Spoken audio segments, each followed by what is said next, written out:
Hey everyone, it's your geek with the technique, rashing up the whole competition. And today, we're going to talk about the new StarWars Battlefront 2 trailer in full and some details with some opinions to spice it up. So without further ado, let's begin.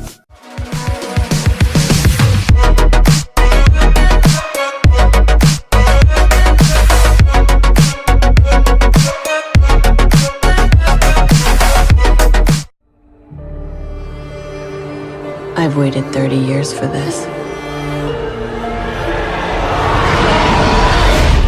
I still remember my last orders.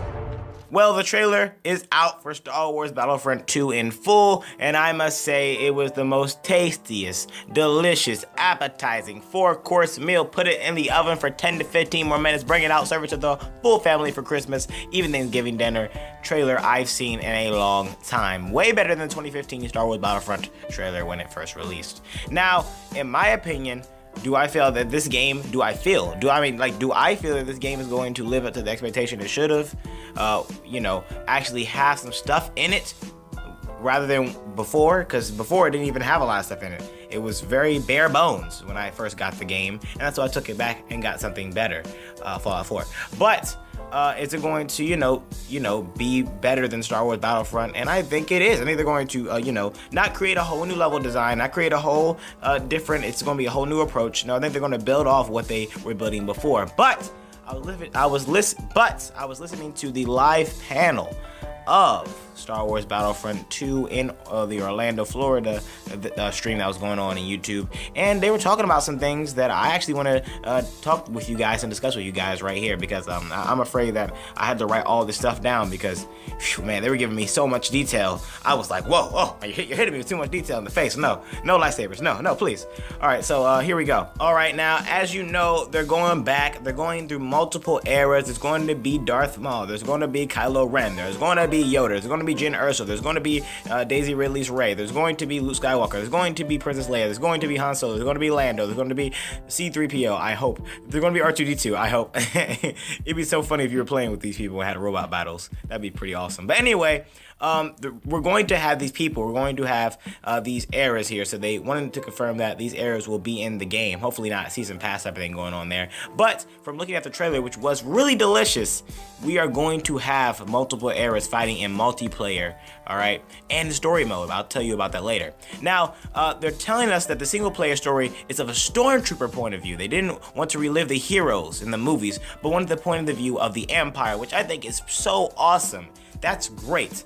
I think that this approach is a lot better than the whole hero-based approach, because I've always wondered to myself, why would I want to relive what I saw in the movies? Why would I want to relive Luke? Why would I want to relive this? I mean, yeah, sure, I can make my own story and create it out of that, but at the end, it's still going to end up to the same point, which is what it's going to be. It's nothing new, nothing intriguing, and I like that EA and all their other companies coming together to make this game are thinking about having the Stormtrooper, all right, and having the Stormtrooper, and also there's backstory with the Stormtrooper, so I'll give you that later on, but they're going to, take these heroes away, and thanks to the people, because they tell the people, they asked them, what do you think, should we put heroes in the game? They're like, no, we want a enemy. We want Stormtrooper point of view. We want that point of view. We want that perspective. And I think that's so awesome that we want that point of view. I want that point of view. Actually, I want to be for the Empire. It's cool to be a good guy, but it feels good to be a bad guy, in my opinion.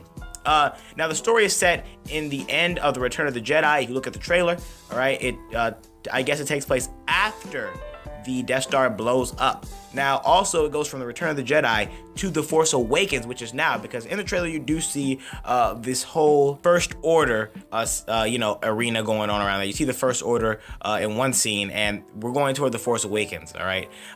Now, when the Death Star gets destroyed, it tends to have this new squad, the Inferno Squad, or the Inferno Squadron. Now, many people have been speculating what the Inferno Squadron is. I looked at the author, I was listening to her detail about the Inferno Squadron, and they seem like a really good elite task member base, fit to please the Order and loves the Order at its highest hierarchy. They will fight, they will live, they will die for this whole concept for the dark side. Now, if you don't know, the Inferno Squad is a novel, okay? It's made by Christie Golden. It takes place right after the events of Rogue One, a Star Wars story.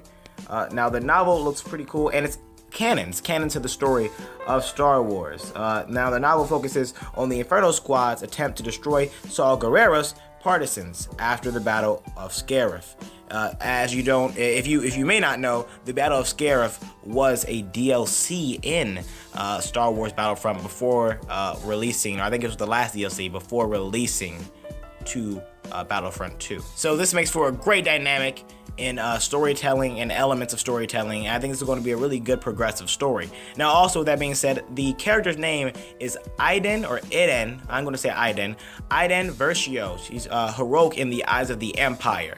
Now, they said they wanted to have a character that was a character that lived up to the expectation of the Empire. Now, we have people in the rebellion, such as Luke, such as I guess Han Solo. I don't know. I think he's just a freelancer. I don't know if he's like really with them. But we have people like Yoda. We have people like Obi-Wan Kenobi and and Qui-Gon Jinn. We got those type of people, and they fight for the rebellion, and they fight for the Jedi. They love the Jedi Order so much, and they'll do anything for it.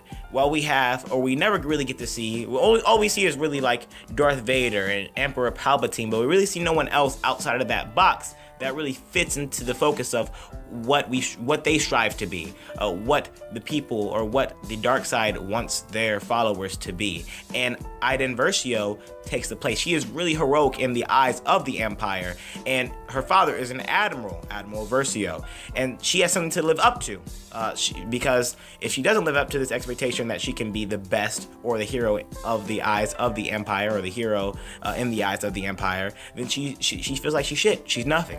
So since she has an admiral father, she feels like it's up to her expectation to live up to this whole grand scale and take back what is hers. She's the type of person that, instead of moving away and living and going off after the Death Star blows up, she wants to fight harder and go back even harder, and doesn't give up 1 minute. Now, also, we want different locations, of course, and I did hear about different locations.